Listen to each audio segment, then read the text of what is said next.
cannot invent and pioneer if you cannot accept failure. We wanted people that were insanely great at what they did. Nobody was making any money at all. Most people thought the internet was going to be a fad.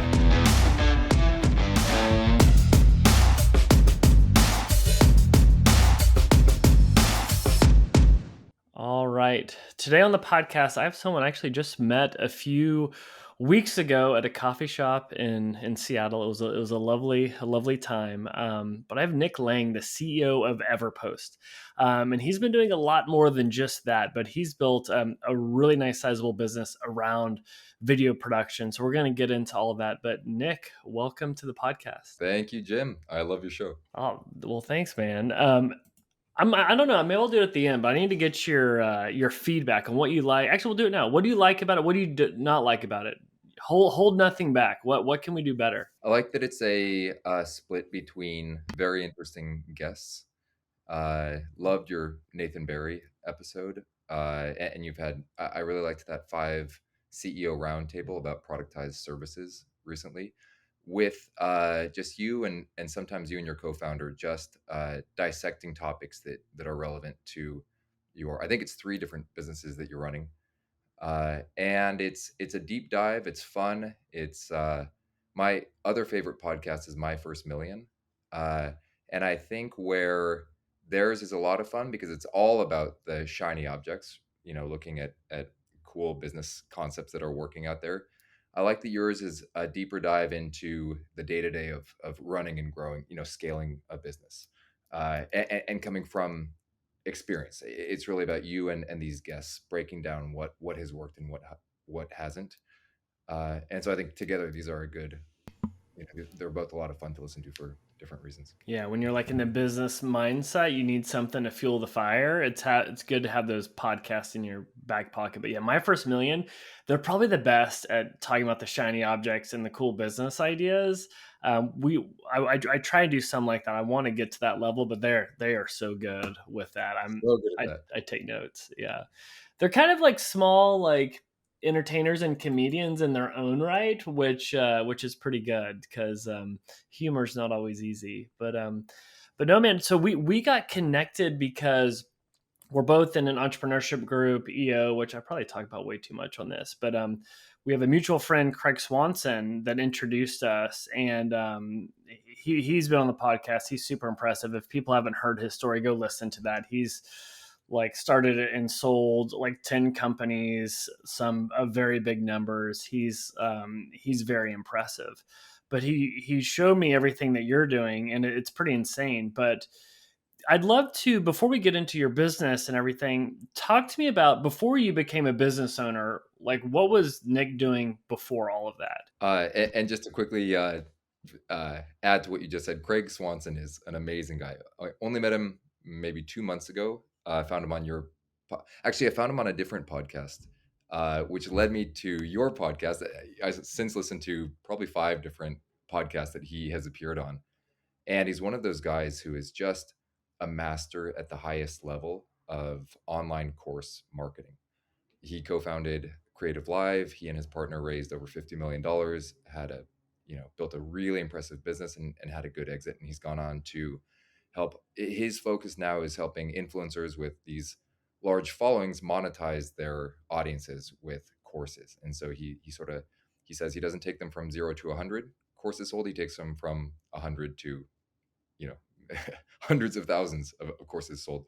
So once he sees someone who's able to get that, distribution and able to put a course together, he then helps them sort of catapult that to stratospheric levels. And so he's been, and he's one of those guys who is incredibly modest. He's achieved the greatest success possible in that arena.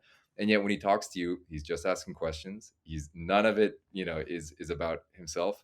And then he'll just give you these profound insights that make you realize you're talking to like a real guru. It's pretty awesome. And just the way his mind works, he's playing chess when other people are playing checkers, and how he approaches problem solving. That was the best part about having him on the podcast, is watching him in action. I'm like, oh wow, that's how you should be thinking about Right, solving problems and approaching things.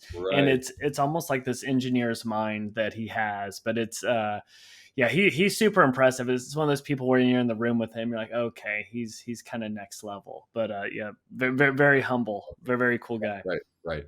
No, we'll let Craig. We'll just keep talking about how amazing Craig is. Get his head really big, but then maybe he'll come work on our stuff for free. So the joke's on him.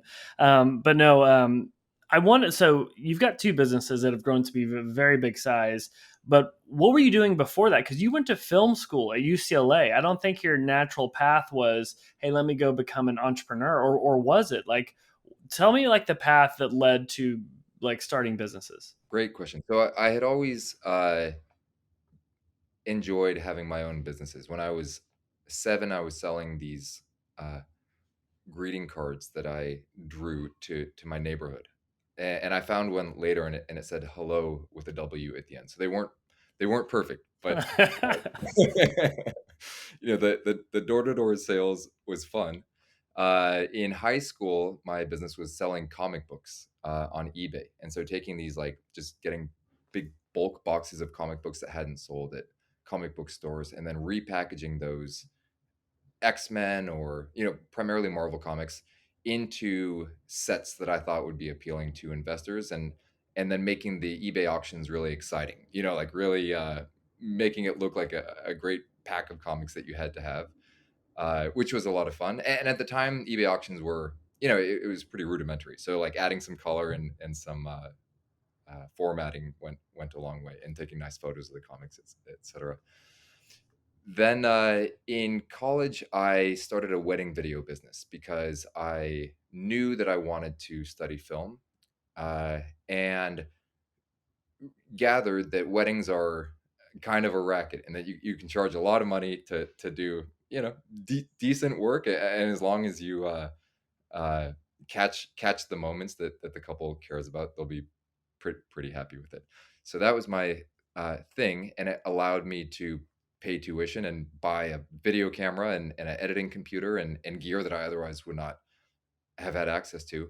And so I use that to make short films, just wild short films in my spare time. And I also fell in love with editing, because when you have to slog through 5 hours of terrible wedding footage to make a halfway watchable 45-minute edit, you become efficient. You learn how to move quickly and look for things that aren't going to make the viewer nauseous.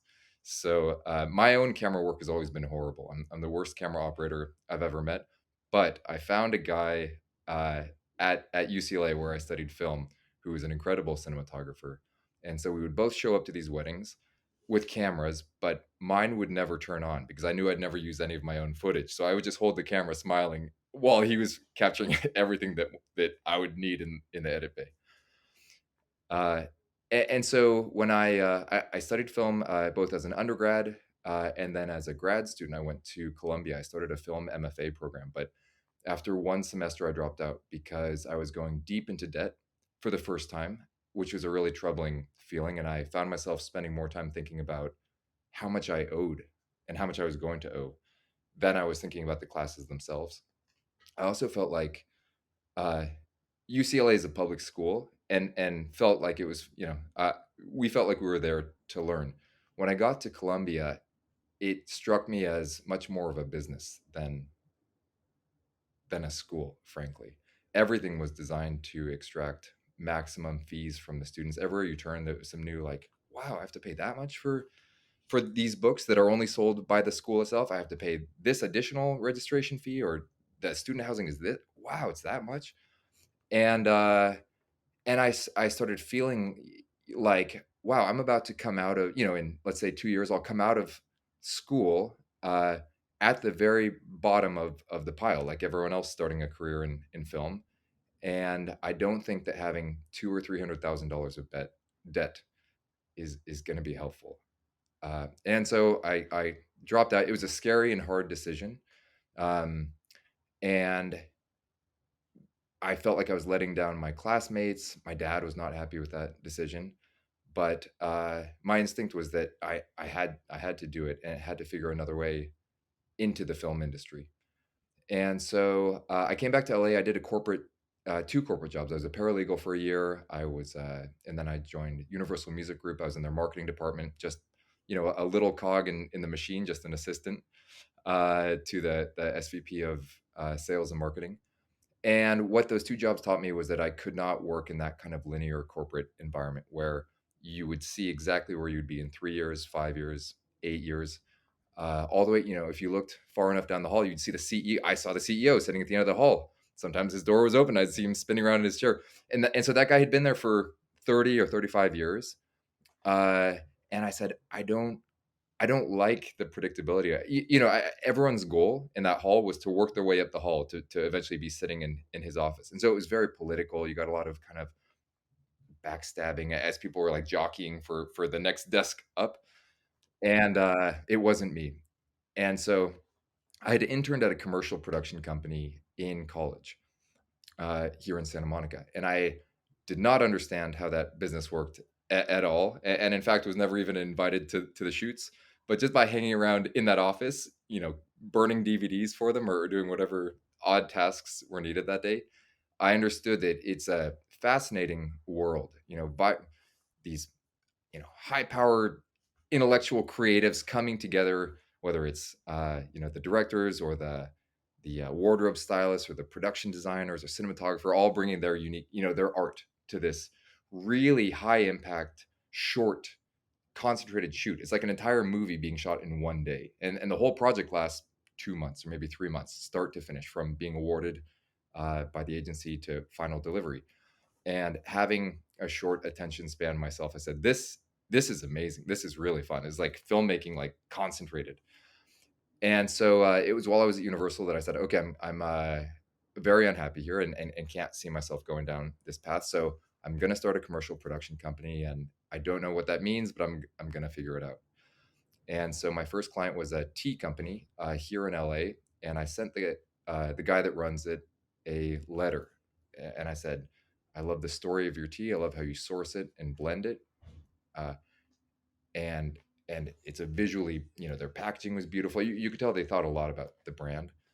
And I said, I think this would make a really great video. I noticed you don't have any videos on your website. I'd like to make one. And so this was in 2009 when that was starting to become important. And I said, I'll do it for free because I'm starting a commercial production company. I don't have a portfolio yet. And I put a DVD in there of those weird student films that I had been making. And so this guy responded immediately. He said, let's do this. He was ready to make a video right away. So that became my nights and weekends gig. I was, doing way more shooting than I needed to for his video. I brought back that cinematographer who used to shoot the wedding videos, so it looked great. We had no idea what we were doing. It took much longer than it should have. 5 months later, we finally wrap up this video. We shot enough footage for a feature length documentary, which became this 5-minute video. And so he was happy with that video. He said, "Thank you guys, this is great. I'm putting it on the website. And by the way, I introduce you to a friend of mine who runs a fitness equipment company. They manufacture fitness equipment, and he needs a video for his website." And then this guy Steve saw the look on my face, and he said, "No, don't worry. I didn't tell him you did mine for free." And I said, "Oh, thank God. That would not have been sustainable." Oh, that's awesome. That's exactly how I started, was just doing free work and hoping it was good enough that, hey, maybe they'll give me some money for it. But I want to back up because so you were able to pay for UCLA for like the entirety or for most of it with the wedding video company. Can you talk to the size of that? Like how big was that? Was that like a couple grand a month, or are we talking like 10, 20 grand? Like how big was that getting? Yeah, so I paid for almost all of it that way. I had some savings from my comic book business, but so I would charge on average. So this was 2000. What is that? 2004, five, six prices. $2,000 to $3,000 per wedding, and I think it's probably a lot more now. But that was great because my costs were minimal. It was, I would pay the cameraman a couple $100s to show up, and then I would do all the editing. And I was doing Facebook ads to find the clients, and those were at the time cheap. Uh, and so, I mean, it was great, great margins. I would always wait until the very last minute to do the editing. So those last like 3 days before it was due were brutal. I would barely sleep. I was like, you know, in a cave, in darkness, barely eating, uh, and just kind of sweating through these brutal edits. But it got finished. And so I think, and I did a total of 50 weddings, and because I quit on the 50th, I couldn't do. I didn't. You're like, I I'm couldn't find done a single with the wedding. I do's. Yeah. What you realize when you shoot that many weddings is that they are all, in fact, exactly the same, regardless of the religion or the budget or the location. Every wedding follows a very specific formula, and it becomes so predictable. It's like you find yourself in Night of the Living Dead. You're just like a zombie going through it each time, and about 10% of the time they forget to feed you. And so these are Oh my this is like a gosh. 9-10 hour shoot. You're on your feet the whole time, and then for 1 in 10, you're just starving for that the whole back half of it. Yeah, you need to put a Cliff Bar in your back pocket. Yeah, I can only imagine the storyboard. It's like girl getting ready, guy getting ready, or person getting ready. Like a lot of build up with the mom, the dad. It's the I do's, and then it's Yeah, celebration. It's like you. I mean, that's a productized service in itself. But you're on location. I see how that could get a little exhausting. But dude, that's insane. 50 weddings, $2,000 a wedding. You're doing over six figures paying for college. That's huge. I also think it's super interesting that because I like you, I was like about to get my MBA. I was actually looking at Columbia as well because I was in New York, but I didn't go as far as you. But I just saw those dollar amounts, and I'm like, wait, I'm gonna pay 200K to learn how to start a business. Why don't I use 200K to start a business? Or not even that, right? Because an agency needs no money. That's you said that your dad wasn't happy about it. What was that hard? Did that create any like confrontation, or was it eventually okay? Because I don't know about you, but like when you're young, you're always like, oh, this is the path to go down. But then you start to become this independent thing. You're like, oh, wait a minute, that's not the option. Like there's these other options that I can make for myself. Like, did that cause drama, or was that more of they ended up being like, hey, that was the right move? great question. Our relationship has been a little strained for many years. So it was just sort of it became one of those periods where we didn't talk much for a while. And so it was isolating. I felt very alone during that time and lost. But to your point, absolutely. I think that I'm a strong proponent of using money that would have gone toward institutional education to instead build something and pay. I have learned so much more in the field than I ever could have learned in school, and feel like that's often the case. And so when people ask me, "Do you need film school?" I say flat out, no. It's fun studying theory and watching old, French New Wave films, and sometimes those come up in, when you're pitching a client, it can be fun to drop a reference that makes your mediocre idea sound artful. But I think that unless you, especially with graduate school, unless you really need that degree to get the job at the law firm or at the hospital or whatever that career is, uh, I think it's much better to get out there and just do it. We are the anti-grad school podcast, so that aligns with what I'm pushing here. So you do work for free. It works. You're like, wait a minute, now we're getting referrals.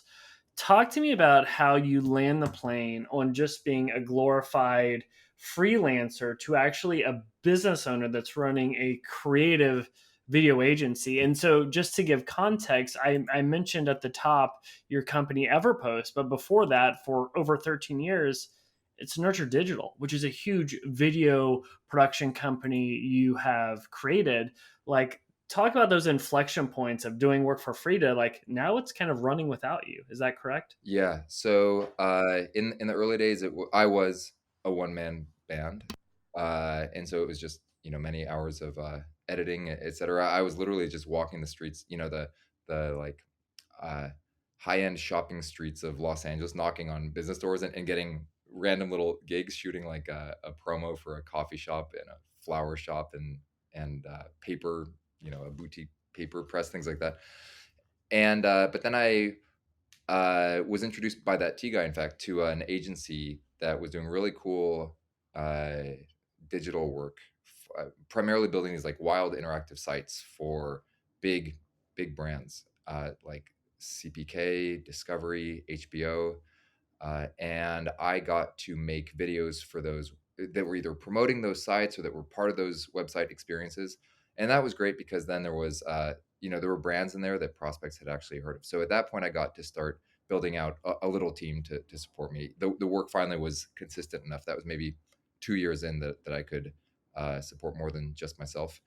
And there were certainly some scary times in around then and the years that followed, where I remember maybe 3 years in, we did a big proposal for a naked juice shoot, which was going to be our biggest project by far. And we spent, me and my 3 or 4 employees spent like a month doing that proposal, like really pouring every ounce of love we could into it. And all of our time didn't nurture our other client relationships that you kind of, it's a long lead thing. These are big video projects, and you sort of need to be checking in periodically, and a conversation will start 3 months before the actual proposal is needed, things like that. And we hadn't been doing that. And so when we didn't win that project, it was demoralizing. I mean, we were crushed. And suddenly I was worried about how I was going to pay these salaries, because it was just crickets. There was no work coming in. And so that, gloom hanging over the office uh, ended up being an opportunity to learn how to do outbound sales for an agency. So we developed what we called our rolling thunder technique, where we would cold email a ton of agencies in the city, and then do as many just presentations as we could. Walk in there we printed these beautiful glossy, portfolio type things, and we'd go in there with a presentation and just try to dazzle them, and leave these. We had printed these amazing thick letterpress business cards, hoping that those would just live on their desk because they'd be too nice to throw away. And it actually worked a few times. Did that in LA, did it in San Francisco, did it in Chicago, and we'd schedule things. So, we were on such a tight budget that we would only be there for 2 days. So we'd try to squeeze in like 9 or 10 or 11 meetings per day. And so I had to be really strategic in scheduling it, so that this place was like 6 minutes away from this one's, and then that one was like 11 minutes from that one. We could literally just run from agency to agency. And that turned into, it took a few months before we really saw the results of that. But it turned into, a lot of work. And some of those relationships from that period continue today, 10 years later. So I think it was that sense of desperation that forced us to evolve, a skill set that has been absolutely essential. Okay, we got to back up. Rolling Thunder. This is the best thing I've ever heard. You need to trademark that, and that should be your IP. So let's break this down. So first, I love this because we'll have dry spells where we're like, where are the leads? And it's like, what do you do? And we're always like, okay, it's time to make noise. So we go into the marketing, like offensive position. But you're saying, all right, Rolling Thunder, you do it in a geography, like, so your ideal clients are going after agencies to hire you to do videos for maybe other big brands where they're kind of bolting you on. Is that correct? It was at the time. Mm-hmm. So you've got your hit list. So you can get a list of like 2,000. You do a cold email. What's so good about that email that's getting those meetings? Because that's impressive in itself. Is it because you already know them, or are you saying you'll do a free pitch, or do you put a funny meme in? How do you pull that off? So good question. We didn't know them. This was all totally cold. And what made it easy what made it easy for the agencies to say yes was, we were saying, hey, can we come through? We're either local to you when it was LA, or we're going to be in San Francisco for 2 days, Chicago for 2 days. Can we come do a quick demonstration? And sometimes we'd mention some of the other agencies that we were going to be meeting with. So there's that FOMO. I love it. Well, it's like the door-to-door salesman. Like, I just talked to your neighbor Sally. We're gonna do pest control. Do you want us to come to you? But it's competitive. I love your story about the spider guy. Yes. I would hire him. That guy sounds like a master salesman. So it would be, it was a low commit. Okay, so the reason it worked so well for agencies, who those were our prime target at the time, is because their job is kind of to always have a whole roster of new vendors ready, waiting in the wings. So for them, it was kind of like we were helping them do their job.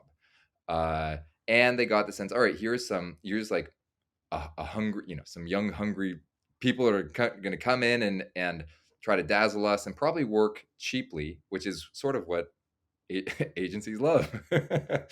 And so it was easy to just go in there, do a quick demo, meet some people, and try to leave a favorable impression. Now, I mentioned that that was our our target prospect list at the time, and it was great because when you're a production company starting out, agencies are it's fast. You know, they'll have a job coming up, they need to fill in someone quickly. They'll plug you in if you're cheaper than the even than the incumbent. I say even if it's someone that they like and have a good relationship with, if you come in 10-15% cheaper, suddenly you you have a shot. Uh, and so, and that's both why we loved agencies at the time, and why we have since tended away from working with agencies, because in the years that followed, we would find that we would develop these what we thought were great relationships with agencies who would have us do a sequence of projects, and everything was great for different clients that they worked on, and then suddenly we would just not hear from them anymore. And then would later learn, oh yeah, there's this other production company did a demo and they just came in like a lot cheaper, so we ended up giving them a shot. And it's like, okay, uh, my perspective became that when you work with a brand directly, you get an opportunity to operate like a business partner, and it becomes less about the budget and more about how well you can help them achieve that brand's goals, because there's this sort of they are investing in you as their partner. They're teaching you their brand. You're learning how to navigate, yeah, even the executives there, and make deliver options that are going to make each executive happy, or these different wings of the company that end up getting involved in these projects. You'll know they have their own preferences, and you'll make that marketing executive's life easy. Whereas with an agency, because they're working on a variety of different brands, that uh, that knowledge isn't so relevant. It's always you're always looking at a new brief, learning a new brand right there on the spot. So you become a lot more interchangeable, I think. That's so cool. Well, it's so smart. Like you knew the email to get in front of them. You're doing the job for them. You're speaking the language of price, but it makes sense that like eventually you want to pivot from that, because the brand cares about quality, and do you get the brand? The agency's like, are you fitting into our margin or not? Yes, they want good work, but that's kind of secondary, unfortunately. But one Yeah. last comment on the Rolling Thunder is like, I would do that as well, where I'd go to New York and it would be so exhausting, because it's like I'm in New York for 3 days. I'm gonna squeeze in as many meetings as possible. It's like, okay, I got to be at Midtown at 8. I've got to like go to Soho at this. I'm like trying to like track it all. I remember my wife got me these new shoes that were kind of nice, but it was so dumb to like break them in New York. And by day 3, I was like bleeding through socks into my shoes. So I was like going into the store trying to buy like band-aids as I'm like hobbling into meetings, literally like bleeding through my socks and shoes, because I was doing like That's my 3 day amazing. tour of duty. So yeah, What were your demos like? What would you go into and tell them? it would be VC firms and startup accelerators, Mm. because you can go to one and I could do a talk, and then there'd be like 10 to 15 founders there. And then it'd be a lot of direct to consumer companies that I'd be going to just to do a meeting, or be an existing client. And so I was just like door to door salesman going around, because I used to live in New York and I'd be in Seattle, but there's so many good consumer based businesses in New York. Whenever I had to be out there for like, I was doing these little talks and marketing workshops, I'd stay there a little longer and just, oh my gosh. Yeah. I wish I would have coined the phrase Rolling Thunder. That's genius, man. Well, That's so good though. yeah, so you've played the agency game of custom really nice video work, but as you and I both know, that can be a little exhausting, right, as you're doing all these big projects. Talk about like how you got the video agency working, where you're able to step back a little bit to where this idea for Everpost came up, and can you explain what that is? Yes, yeah. So I found myself, let's call it 4 years ago, absolutely burned out because it was very hard to scale nurture past a certain point. I was at the center of everything. So when I couldn't touch a project, when I couldn't put enough time into reviewing deliverables before they went out to a client, which becomes the case very quickly, the quality started dropping off. And it was not what these clients expected and were used to, and that hurt those relationships. Some clients left, and even when they were fine with the work, it kind of hurt my soul to see things going out that were not what they should have been. And so We had a client who, and continue working with them today, National Academy of Sports Medicine, who are suddenly ordering large blocks of videos. We produce the courses that they sell. They sell personal training certification. And so they'll sell these courses that are 80 modules or 100 modules. And we said, how are we ever going to fulfill this here in our warehouse in LA of editors? This is going to take months and months. We didn't have that time to do it, and it's going to cost hundreds of thousands of dollars to do all this editing, just for the editing. They weren't complex videos. It was just so much, hours and hours of content. And so we started exploring international work and realized, kept hearing, this was 2017, kept hearing, there's great editors abroad. I didn't know how to manage that. I didn't know how we could get this really dense footage into the cloud. It's terabytes of footage for each project, and didn't know how hard it would be to manage remote post-production without being able to sit in the editing bay or in the color studio next to the artist and watch them work and talk to them. And so it was a rocky start. Made lots of mistakes in the early days of trying to hire people and understanding how to manage that process. But we started figuring it out to the point where we could deliver those big, the bulk deliveries of videos at a good level of quality. And then once that had clicked into place, I said, okay, I need to make the business about this, because I would like to scale this business. I'd like to make it much larger, and I don't want it to be about me. I don't want to be at the center of everything. I had this dream of a video production company that was like an always on engine that just worked, and it would just put out beautiful videos around the clock, and I could just watch the videos come out. I wasn't, the quality filter or the one that had to do all the discovery calls and things like that. And so I was walking around. I had just arrived in Tokyo. This was in 2019, and I was jet lagged. I took a nap in my hotel and woke up at about 10 o'clock at night and knew I had no chance of sleeping the rest of the night. So I was walking around the Ginza district, which is this like Blade Runner-esque, super futuristic, fancy area of Tokyo, where every storefront, it's all these luxury retailers, has a giant video screen, playing like amazing video content. The whole street going that way, it's silent. You don't hear a single horn anywhere in Japan, for that matter. But it struck me that here we are in this really dense business district. The cars, mostly hybrid or electric cars, just like whizzing by, and then people coming back from the bars. A lot of them drunk. You could tell they were with their friends, whispering. And the lights on the street are just these shafts of light that elevate from the sidewalk. You don't see any metal. It's just beautiful. I said, wow, this place feels so. Oh, I saw one homeless person on this entire walk, and he was dressed better than I was. He was wearing plastic gloves, and he was delicately picking plastic bottles out of a garbage can and putting them in a pristine clear plastic bag so that he could bring them to the recycling center. And I said, this is, how would I how would I make video production feel like this, where it's this efficient and it's this futuristic and purposeful and beautiful. And so then I was trying to think of what the name of this company could be, and I suddenly just had this vision looking up on a really cool office building of Everpost, and I was like, oh, it'll be called Everpost. And then I spent the next 5 or 6 days negotiating with the guy that had that domain, and that's when Everpost was born. And so what it is it's that always on post production engine, and the two real benefits that our customers get over traditional video production are the speed.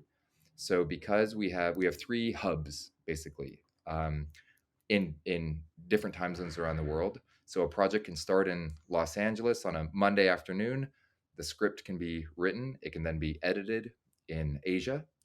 It can then come around to Europe, where it's animated, and then get back to South America, which is about 4 hours ahead of us here, and the colorist and the sound designer and mixer can be doing their work, and it can get back to that client on Tuesday afternoon.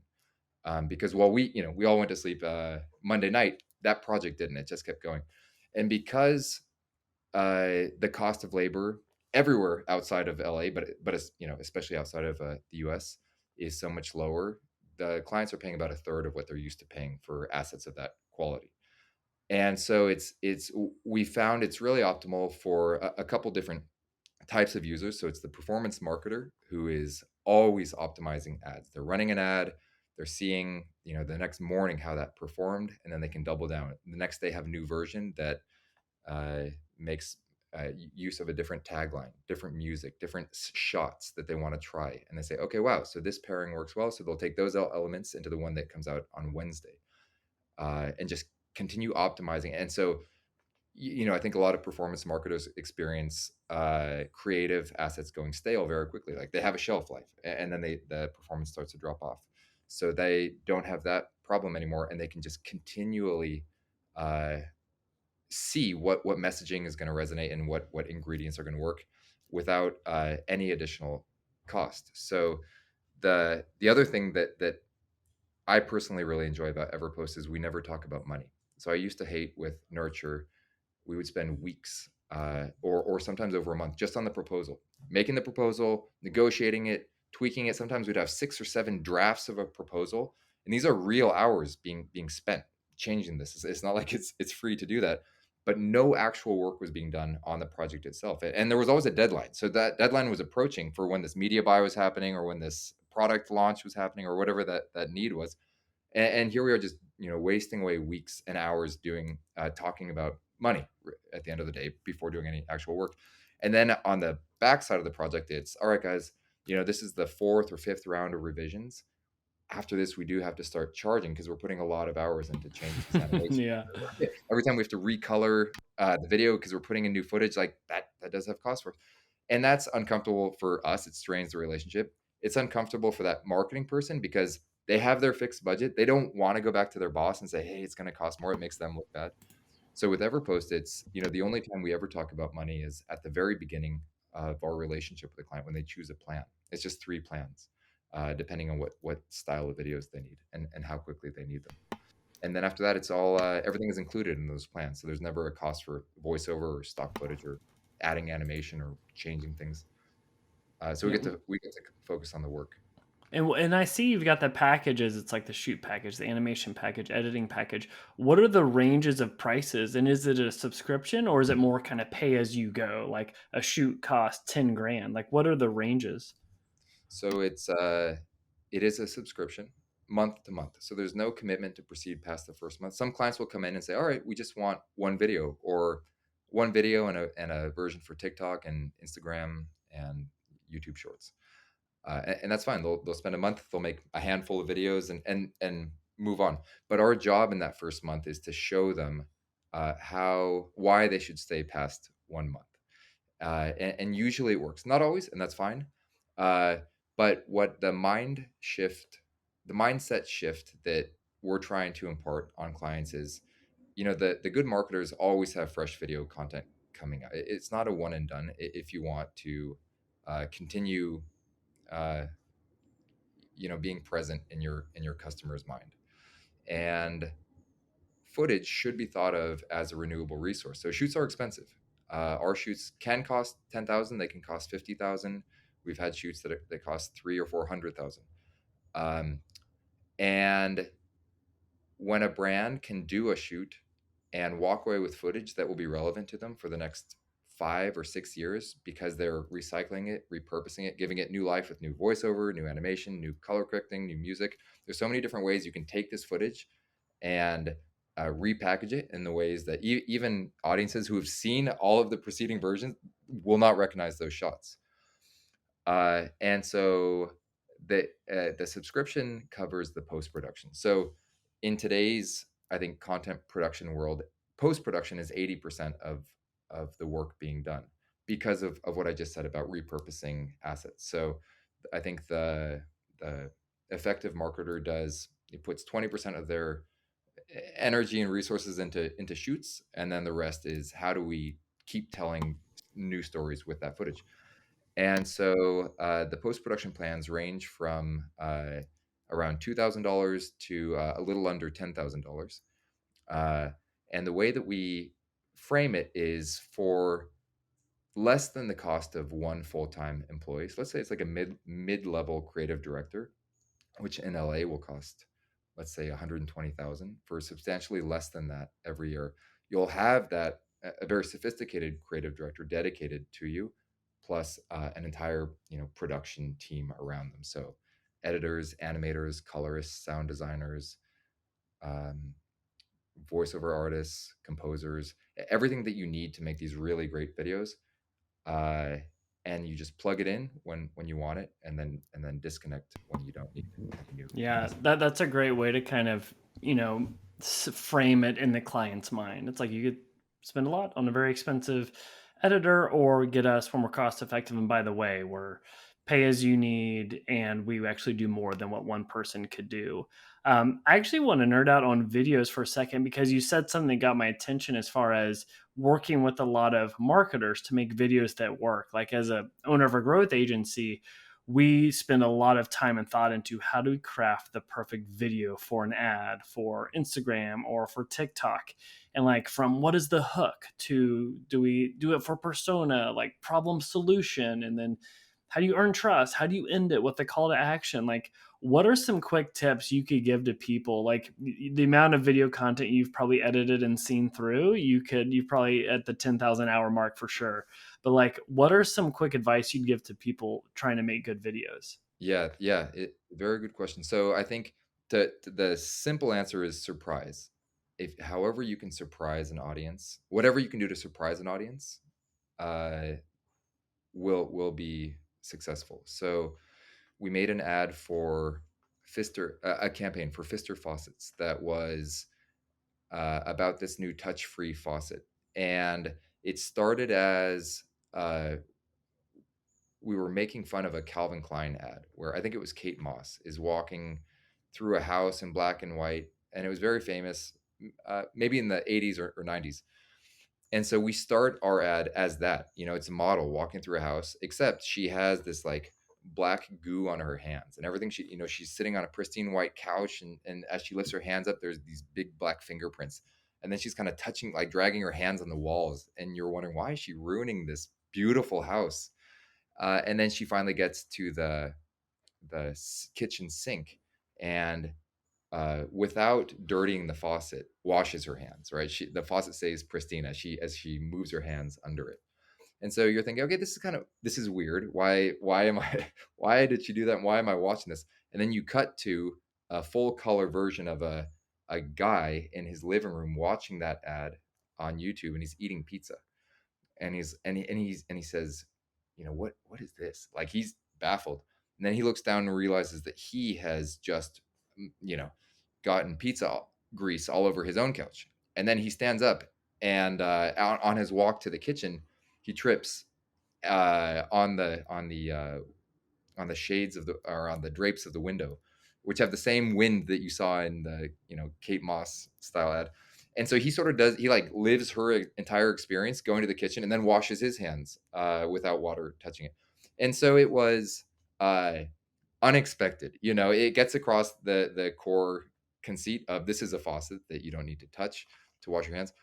And then we did about 20 follow-up videos with this comedian who played the pizza guy, where he walks you through the features of the faucet, and they're all very ridiculous, right? Right, the way he uses these features, and then we added features. We made it a beer keg, beer faucet. We made it an AI talking faucet. We let this guy, like, we call it Doug's kitchen, and it was like his lab where he could Fister let him innovate on this faucet. And so we sent that campaign out to various journalists hoping to get some coverage. And a guy at the New York Times picked it up and wrote a full 2-page, feature on this article. And it was really great. And I think the reason it succeeded was because it was so out of the box. So I think the weirder you can get, there's this MailChimp campaign that I've always loved where they just made fun of their own name. It was like Mail Shrimp, and then they made like full ads around these, I like, totally remember that. I don't know if that was a Super Bowl, but that was a big one. oh, it was great. And so I think whatever you can do to create an expectation and then change it, people are just it's going to be fun. People are going to love it. Uh, and then so a lot of videos are music driven, and this is a really simple one. But if you can edit very much to the beat of the song. This is something that a lot of editors avoid because they're like, no, I don't want to be so formulaic. I don't want to. If you can literally hit every beat of that song and do it in sequences, so it's like 4 cuts at 12 frames and then 8 cuts at 16 frames, or just that it's Kind of something that I rhythm or beat. Yeah. rhythm, right? Yeah. So if, it's something I teach our editors as soon as I can. It's so fulfilling for the audience to feel like the music is really driving it, and to feel like it's evenly balanced. So it's not like 3 cuts at 12 frames and then 5 cuts at 16. It has to be like in pairs, and it has to sort of repeat itself, and somehow it just speaks to the to the human soul. You know what's so funny? I follow an Instagram account. I don't know why. One of my neighbors actually told me about it. He's a big branding guy. He's like, this is the best Instagram account. It's Eggs Tyrone. And it's just clips of people dancing. It'll be like a clogger in Iceland dancing, but then they synchronize it to some like gangster rap song, but it's all perfect for every time their feet hit the ground where you Oh, can't stop watching it. So as you're talking, I'm like, oh, that's why I love Eggs Tyrone, because I watch anything they do just because of the editing with the music is amazing, and it's so conflicting, the music to the people oh, that are dancing. that's great. Yeah, or it'll be like a mosh pit, but then they like pair with Celine Dion, but they somehow just nail it, and it's a thing of beauty. But Oh, that's that's fun. really, yeah, it's really, I'll put in the notes. But so surprise is my big takeaway, and it's so true because we're in a world of how do you get attention, and it's a tough fight. It's louder, it's noisier than ever. So if you can nail that, you've got like 70% of it won, and then you probably need a good product as well. But no, man, that's awesome. There's so many more. We only have like a few more minutes. There's so many other things I want to ask on like Everpost and how you were able to like get that working for 4 years. You're pretty much doing everything other than sales, but also you have this other thing that you're working on. My So internet I'm is interested. I don't know slowing which down a lot. I direction don't know if you you can want hear to me. go, but I'm happy to talk about that or like anything on Everpost on like, because we just did that episode on the productized service, and you've kind of landed that plane on how to make a productized service work from an agency. But anyway, I'll let you choose your own adventure. One other thing that I learned in film school, which has been helpful, is to invest more attention in the audio than in the picture. So an audience will tolerate bad picture if something sounds good, but they will never watch a video if it doesn't sound good. And so what that means is get a good sound person there with a good microphone to record, uh, and if possible, have a good mixer. Work on that audio so the voices sound rich, a good sound, and it's often the same person. A good sound designer will add nice sound effects to things that are happening, and it makes that viewing experience so much better. Even if the resolution is not great, if the lighting's kind of bad, the audience will forgive that as long as the sound is good. That's so counterintuitive because I'm always like, oh, put subtitles on it. Who's listening? But I do agree if it's going to be longer form video, even if it's over 20, 30 seconds where they consume it, I mean, yeah, legit audio will offset anything that would be more raw on what they're doing. Okay, crap. I'm thinking through some videos I want to record. I think I need to invest in more audio work now. No, very cool. Um, but Nick, you're working on another thing that I'd love for you to kind of hit on because you have the full service agency, you have the productized service, they're running themselves. And why not throw in a third thing into the mix? So you want to speak to that? Yeah, so I became inspired working for a client called NASM, National Academy of Sports Medicine, who I mentioned earlier, and their business is beautiful. They sell video courses and then certifications for people who want to become personal trainers.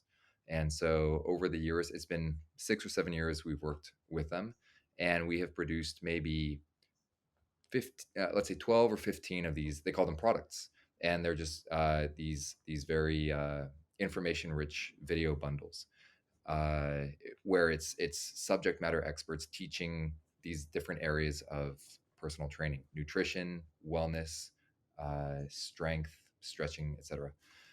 And I have seen how many of these courses they sell. Every year it's hundreds of millions of dollars of these courses. And so of course we are on the wrong side of that equation, right? We're just the hired guns making the videos. And just to be clear, writing these the scripts. It's their experts, and they bring together these world-class experts who create the courses. We're just turning those into videos. And so can only take credit for that, small sliver of the process. They're the ones doing the marketing. They're amazing digital marketers. But it has given me this appetite for learning those other parts of the process. How do you create a very compelling course? How do you choose the right subject matter expert, and how do you market it? And so the area where we are now doing that is one that we know well, which is post production.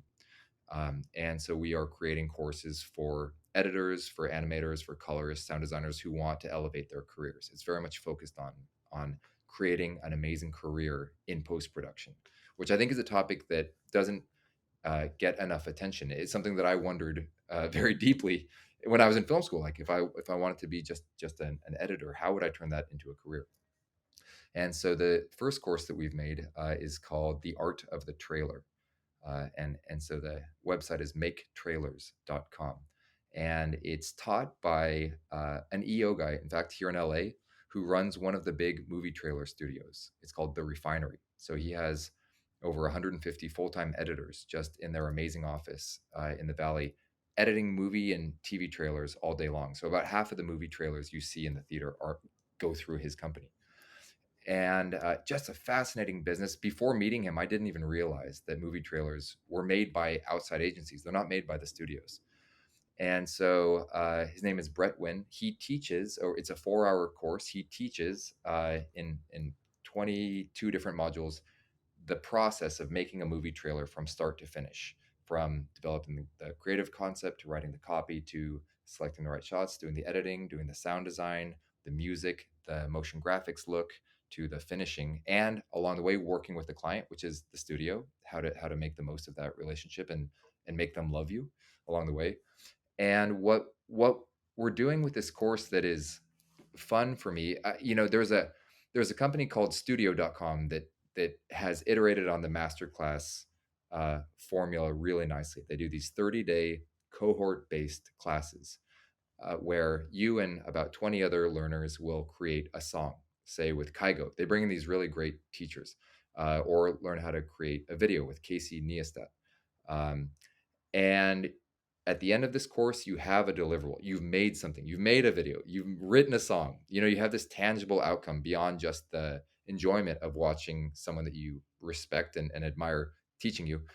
And so we said, all right, how do we do that, but go even a level beyond a tangible output at the end? How do we turn that into a dream job, a career?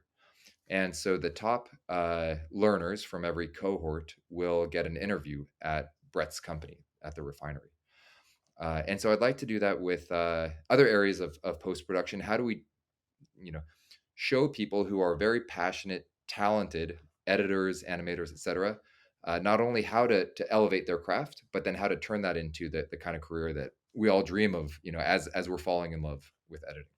That's awesome. And I got to see the trailer for this course on trailers, and it was very good, which makes a lot of sense. But it's so cool. You've got the full service agency, the productized service, and now you can do kind of e-courses or video courses, and it's all aligned with essentially the same persona at different phases, which is super cool. But yeah, we'll definitely put that in the show notes. But Nick, the question I always like to end with is, what is the nicest thing anyone's done for you in your professional career? That's a great question. And if it's okay, I'm going to ask you a quick question after that. I, Bring it. so I'll keep this response short. There have been a few people that have been champions for us as they move from company to company, who have really, it can be very hard to get into an entrenched brand that has their matrix of agencies and production companies. Finding your way into that can take a long time, and you kind of need, or it really helps to have an advocate on the inside. And so there have been a few of these. Cynthia Lupoff at NASM, we worked with her first at Wonderful Brands, and then she brought us with her to NASM, who's become one of our best clients. May Schlatter, who still current client, Kwikset, a door lock company. She brought us over to Bear Paint, who's now one of our biggest clients as well. And it took probably 2 years for us to get our chance at Bear. But she kept, squeezing us in there, letting us do proposals, letting us bid on jobs until finally the opportunity was there. And so it's people like that who have, gone out of their way to help us get opportunities. They didn't have to. They everything would have been fine if they just stayed with their current vendors. But and that's made a huge difference for us. So what I would love to ask you is, Growth Hit is has these amazing skills, really catapulting brands in the digital marketing space, and it's a skill set that I don't have, and a knowledge base that I wish I had. If you were helping us grow Everpost, where would you start? Oh man, that's a really good question. I mean, the way I think about it is like, where are we at, and where do we want to be in 12 months? Because the truth is, with most companies that we work with on growth, it's easy to have kind of that shiny object syndrome. Like, oh, we got to be good at SEO, we have to be good at outbound sales, we have to be good at paid marketing. The truth is, to get to a certain level of like 5 to 10 million, you can actually do it on the back of a core distribution channel, because you really have four ways you could grow. You can grow through paid, through organic, you can grow through referrals or virality, or the final one is partner channels. So it's choosing one and doing it phenomenally well. And then that will max out, but you can usually take that a lot farther. So I'd be thinking through like what's working now, what's not. Because usually I like to go where there's the momentum and get more sophisticated with the processes and systems. But to be honest, one thing that I think a lot of people don't talk about that's so important is it's not just enough to have a great website or brand or product. You have to have an irresistible activation offer that gets people in the door, that does risk reversal, that is maybe a tripwire price to let them sample it so you can do a higher cost down the road. So it'd be kind of bundling two things, because I think you already have the stickiness with why the product works. So it's like the second thing is, what is that activation offer that even when you do cold email, they're like, okay, I'm interested. Like, for example, with One Day Design, we're testing a site CRO audit on where we would start. Do we do that for free or do that for a small price? When HubSpot was launching, they would do their site grader. Some people do templates or checklists that you can download or for free. So there's a whole spectrum of things you could do. So I'd get, and like Alex Hormozy, his book $100 Million Offer actually has some really good frameworks for activation. So I'd be thinking through, what are some activation offers? One, so you have strategy there, and then two, think through the right distribution channel of where these people live online, and if it's doing paid or if it's doing more content marketing. Because I'll be honest, even as you were pitching Everpost, I was like, man, that's really good. Some of that doesn't come through on the website, and it's like, what is that tip of this spear feature benefit to lead with? Because like the speed you talked about is really interesting, but it's also, what does the client care about, speed or quality, or maybe a little bit of both? But I don't know, I'm kind of rambling right now, but that's like a 30,000 foot view of how I would be testing it. Because we're in the same boat right now with even One Day Design. It's like, do we lean into, like, we're going pretty heavy into community-based marketing, going into communities to make noise, and that's working, but that'll cap out. And then I'm going to probably be looking at paid to take it up. But yeah, that's where my head is at. How will you approach paid? Go with very high intent base with Google ads, but we have to be very cautious with what game we play in, because some of those clicks are very expensive, but also priming it with social ads, because we have a big enough addressable market of people that just need design, where I feel pretty good about social. Until we're spending over like 25 grand, 50 grand a month, I wouldn't be looking outside of those two channels on paid.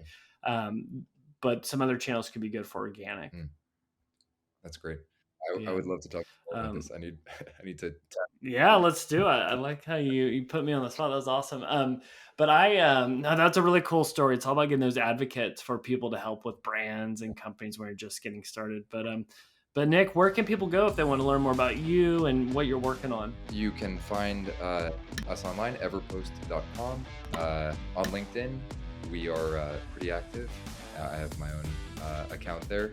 And then at maketrailers.com to check out the Art of the Trailer movie course. It's a good domain you got as well, so good job there. But Nick, it's been awesome to talk to you again, and thank you again for coming on. Thank you, Jim. That was fun.